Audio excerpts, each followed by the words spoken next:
जी, सबसे पहले तो मैं आपको बताना चाहूँगा कि फ्रीडम ऑफ स्पीच ये हमारे भारतीय संविधान में एक शब्द है कि हर आदमी को स्वतंत्रता है अपनी बात रखने की, कुछ कार्य करने की, बट इसका दुरुपयोग किया जा रहा है। आप ओटीटी प्लेटफॉर्म पे अगर आप देखोगे, इंस्टाग्राम पे आप देखोगे, फेसबुक पे अगर आप देखते हो, यूट्यूब पे देखते हो, तो ऐसे अभद्र भाषा कार्य,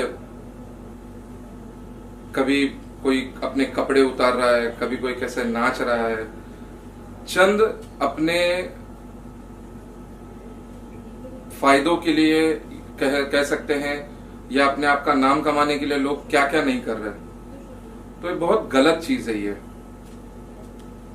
सर ये जानना चाहें जो आपने कहा फ्रीडम ऑफ स्पीच की बात कर रहे हैं, और इसी के जरिए एक और सवाल में जोड़ रहा था, चूंकि आपने इसका नाम लिया इसलिए जोड़ना चाह रहा हूँ कि कुछ समय की बात है, कुछ दिनों की बात है या महीनों की बात है, जो अनुराग कश्यप जी ने एक स्पीच दिया था, एक ट्वीट किया था, एक शब्द लिखा था ब्राह्मणों के बारे में लिखा था जी। वो तो उन्होंने चाहेंगे उस बारे में यदि अगर मैं बोलना चाहूंगा तो बड़ा अभद्र भाषा उन्होंने यूज किया था ब्राह्मणों को लेके।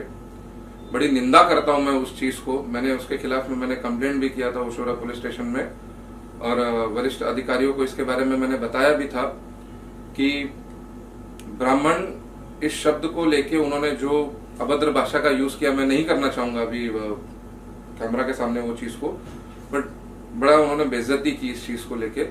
अपने फिल्म को प्रमोशंस मिलने का उसमें ऐसा एक रोल आ गया कि उन्होंने अपना प्रमोशन किया एक हिसाब से। सर एक चीज की मैं आपकी सराहना करता हूं, और मुझे इस बात की खुशी है कि कोई अच्छा इंसान मेरे सामने खड़ा है, क्योंकि जो विरोध किया गया अनुराग कश्यप का, उनकी मां को लेकर गाली दी गई थी, जो पर्सनली अगर मैं सोचूं तो आप निंदा किसी की कर सकते हो, किसी की मां को लेके इस तरह की गाली नहीं, जो कि आपने अभी जो कि ऐसी भाषा का प्रयोग नहीं किया, आप निंदा कीजिए उस व्यक्ति का। देखिए ऐसे लोग जो इस तरह की भाषा भी यूज करते हैं, क्या वो सही है? नहीं, बड़ी निंदनीय चीज है। हम हमारी संस्कृति, हमारी सभ्यता, ये सब भूलकर लोग जोश में आके होश खो बैठते हैं। अक्सर मैंने ऐसा सुना है। और किसी के माता और पिता को गाली देना ये तो बहुत गलत चीज है।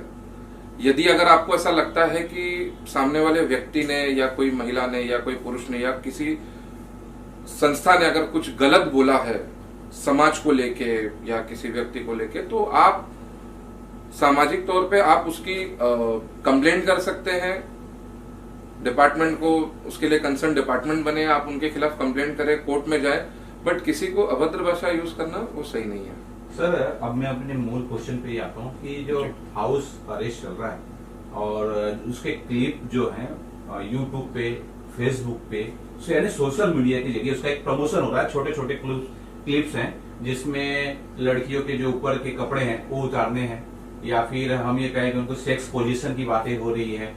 इस तरह के जो सीरियल्स आ रहे हैं या वेब सीरीज आ रहे हैं, तो इस पे आप क्या कुछ बोलना चाहिए और इससे किस तरह से रोका जाए? आप एक सामाजिक कार्यकर्ता हैं, तो कुछ बता सके कि किस तरह से हम रोक सकते हैं? जी, सबसे पहले तो मैं बताना चाहूंगा कि ये जो एक्टर हैं, मेरे ख्याल से एजाज खान,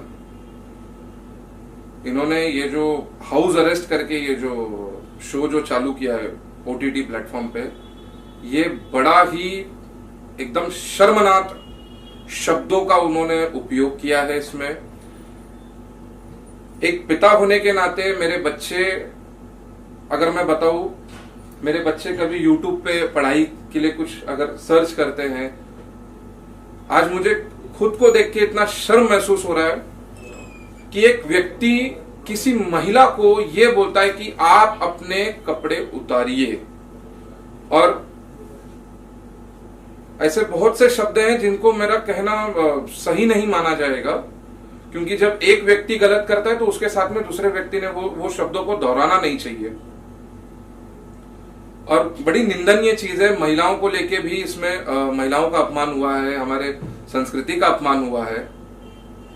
आप कैसे बोल सकते हैं? मतलब आप अपने फायदे के लिए, आप कुछ अपने आप का नाम कमाने के लिए अगर कल को आप कुछ भी कर सकते हो, चंद खाली अपने पीआर के लिए आपने कुछ भी अपना मनगढ़ंत कुछ कहानी बना के आप ऐसे करोगे, बहुत ही निंदनीय चीज है, बहुत ही निंदनीय है। सर एक चीज ये समझना चाहूँ, क्योंकि आप सामाजिक कार्यकर्ता हैं, समाज का ज्यादा ज्ञान है, ऐसा क्या रीजन है कि कहाँ हमारे समाज में टूटी हो जा रही है? क्योंकि एक अभी कुछ शो चल रहा था और उसमें माँ को लेके कुछ शब्दों का गलत प्रयोग हुआ, पूरा हिंदुस्तान एक हुआ और उन लोगों को यहाँ से भागना पड़ा, पुलिस कंप्लेन हुई, मोर्चे भी हुए। जब उन्होंने कुछ शब्द बोले, लोग पूरे इकट्ठा हुए, लेकिन यहाँ तो खुले आम दिखाने की कोशिश हो रही है, वीडियो दिखाया जा रहा है। अब समाज क्यों नहीं इकट्ठा हो रहा है? देखिए, अगर आप देखेंगे तो पिछले कई दिनों से ट्विटर पे, इंस्टा पे, मैं इसको ट्रोल नहीं कहूंगा, लोगों ने अपना विरोध सही में निषेध जैसे बोलते हैं कि अपना विरोध जताया है। लीगल वाले कुछ एडवोकेट लोग हैं और सामाजिक कार्यकर्ता है, कुछ आम आदमी लोगों ने भी अपना विरोध इस पे जताया है। लेकिन इस चीज पे रोक लगना बहुत मुश्किल है, क्योंकि कहीं ना कहीं सरकार इस चीज को लेके अपना प्रॉपर एक प्लान नहीं कर पा रही है।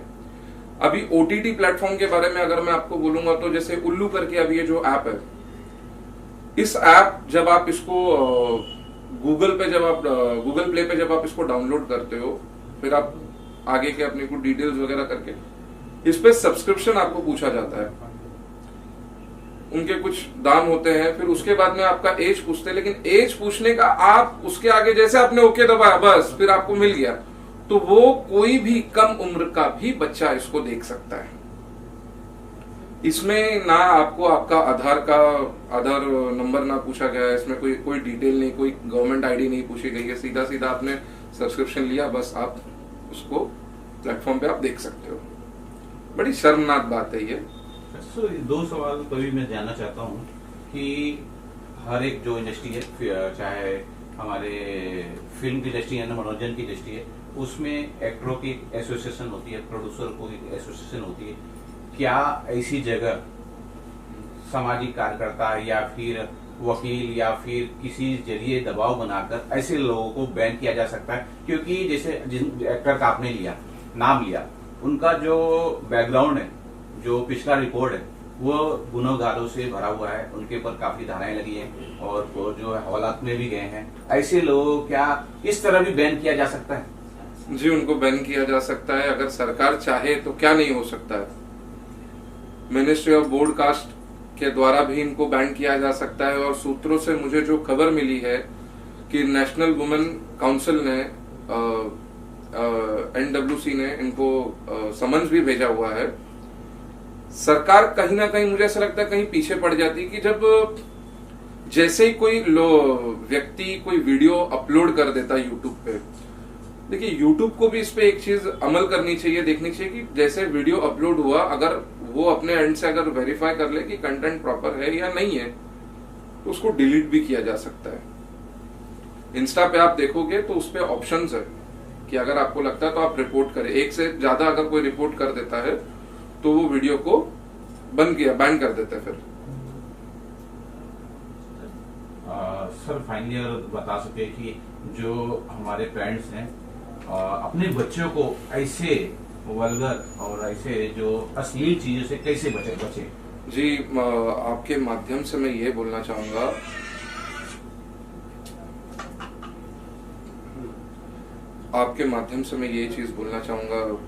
मैं खुद भी मेरे 3 बच्चे हैं और सब समाज को यही मैं कहना चाहूंगा कि बच्चों के हाथ में आप मोबाइल पहली बात तो आप मत दीजिए, क्योंकि आज का जो समाज जिस तरीके पे जो चल रहा है ना, ये आने वाले वक्त में बच्चों को एकदम खोखला कर देगा।